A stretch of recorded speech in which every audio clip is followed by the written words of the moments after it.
राधा आका ने देवी अहिल्या पे डाला बड़ा दबाव। नमस्कार दोस्तों, स्वागत है आपका आपके अपने चैनल हंग्री स्पिरिट्स में। हंग्री स्पिरिट्स देख रहे सारे दर्शकों का मैं अंजू शर्मा दिल से स्वागत करती हूँ। बाकी सब बातें तो सही हैं दोस्तों, राधा आका पीड़ित है, दुखी है, सब कुछ है, मगर जिस तरह उन्होंने देवी अहिल्या पे दबाव डाला है वो इतना पसंद नहीं आया। बात करते हैं इसके बारे में कि क्यों पसंद नहीं आया, मगर पहले वही गुजारिश, जिन्होंने अभी तक चैनल को सब्सक्राइब नहीं किया है कर लीजिए, साथ में दोस्तों बेल आइकॉन दबाइएगा ताकि आपको हमारे वीडियोस के नोटिफिकेशन मिलते रहें। तो दोस्तों, जब राधा आका इंट्रोड्यूस हुई थी, वो एक पीड़ित थी, देवी अहिल्या के सामने आई थी और देवी आई के मंदिर में उनको मिली थी। वहां से उन्होंने अपनी कहानी सुनाई। जब हम उनकी कहानी के फ्लैशबैक में जाते हैं जो राधा आका सुना रही थी, तो वहां पे राधा आका ने बड़ी बुलंद आवाज में साहूकार की मुखालफत की थी, बिना ये सोचे हुए कि साहूकार आगे क्या करेगा। और साहूकार ने जो उसका नेचर है, जो उसका काम है, उसने उसी हिसाब से किया, जो कि गलत है।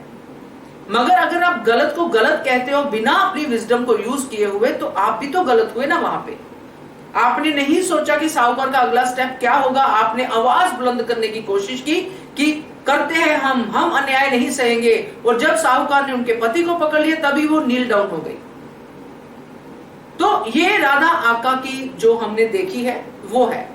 मगर जब राधा आका देवी अहिल्या के सामने अपनी बात कहती है, तो देवी अहिल्या डेफिनेटली वो प्रजा के हित में हमेशा काम करती हैं। वो राधा आका को पता है, इसलिए वो छोटी रानी को मिल पाई, नहीं तो कहां मिल पाती छोटी रानी को।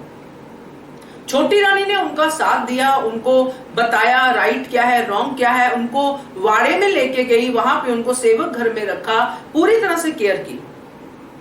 और फिर जब इंसाफ हुआ वहां पे दरबार में, वहां पे देवी अहिल्या के हाथ कटे हुए थे क्योंकि सबूत सारे खिलाफ थे।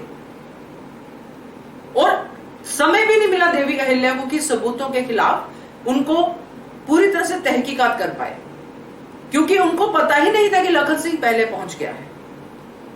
तो दोस्तों, ये सारा मामला देवी अहिल्या के सामने इस तरह से आया और ये बात राधा आका ने भी देखी। मगर जो उन्होंने दबाव डाला देवी अहिल्या पे, वो बहुत ही नाजायज दबाव था। क्या राधा आका को यह लगता है कि अगर मैं देवी अहिल्या को यह धमकी नहीं दूंगी, धमकी ही कहूंगी मैं, कि मैं अपने आप को खत्म कर लूंगी, अगर मुझे इंसाफ नहीं मिला मैं जान दे दूंगी या मैं अनशन पे बैठ जाऊंगी, तो मुझे इंसाफ चाहिए। जब आप देवी अहिल्या पे विश्वास करके आई हैं तो विश्वास करिए ना। धमकी किस बात की? अनशन तो तब होता है जब कोई आंदोलन हो कि मुझे विश्वास चाहिए, अनशन करना है तो वहीं पे दरबार में करती, वहीं पे खंडेराव के खिलाफ अनशन करती, तो कुछ के खिलाफ अनशन करती। जेल में एक ऐसी स्त्री को जो आप ही के फेवर में बात कर रही है और आपको पता है, आप उसको ये धमकियां दे रहे हो कि अल्टीमेटम एक्चुअली। तो मुझे ये जो पार्ट था बहुत पसंद नहीं आया, क्योंकि ये अगेंस्ट जाता है कि आप एक विश्वास करके छोटी रानी से मिले हो और फिर आप अविश्वास दिखा रहे हो।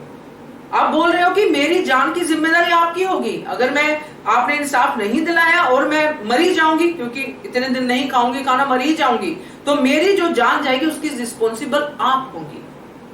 वो कैसे रिस्पॉन्सिबल होगी मुझे तो समझ में नहीं आया। जिसने अन्याय किया उसके सामने आप बोल नहीं पाई, जो आपकी आवाज सुन रहा है उसके सामने बढ़ चढ़ के बोल रही हो। तो ये थोड़ा मुझे लगा कि दबाव डालने वाला सीन है। देवी अहिल्या तो वैसे ही अन्याय के खिलाफ लड़ने वाली हैं, अगर राधा आका कुछ भी ना कहेंगी तो भी लड़ने वाली हैं वो, क्योंकि ये खाली राधा आका की बात नहीं है, ऐसे कई किसानों की बात है, कैसे कई लोगों की बात है। तो राधा आका अपने आप को ही इतना इंपॉर्टेंट समझ के बैठ गई है। ये मेरी राय है, जो मैंने देखा उसके ही बिहाफ पे बोल रही हूं। तो मुझे आपकी राय भी जानना है, क्योंकि मुझे ये ठीक नहीं लगा।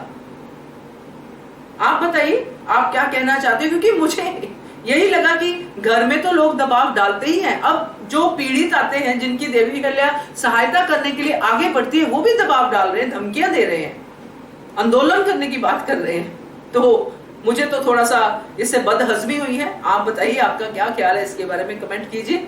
देखते रहिए channel hungry spirits. Thank you so much. Subscribe to our channel by clicking the subscribe button. Click the bell button and enjoy the latest uploads from our channel.